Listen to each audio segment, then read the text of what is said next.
தமிழக வெற்றி கழக பொதுச் செயலாளர் ஓப்பனா பேட்டி என்ன தெரியுமா? பேட்டி நிருபர்கள் கேட்கிறாங்க, என்ன கேட்கிறாங்க?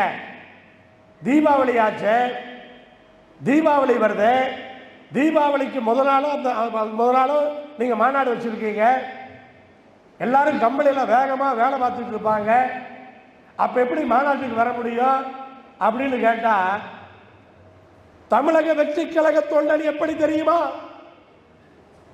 அப்படி ஒரு முதலாளி லீவு கொடுக்க மாட்டோம்னு சொன்னா உன் வேலையை நீயே வச்சுக்க அப்படின்னு தூக்கி எறிஞ்சிட்டு வந்துருவான். தமிழக வெற்றி கழகத்தோட தலைவர் அவன் குடும்பத்தை பார்த்துக்குவாராம். மாநாட்டுக்கு வந்தவன் 6-7 பேர் ஆக்சிடென்ட்ல இறந்து போயிட்டான்.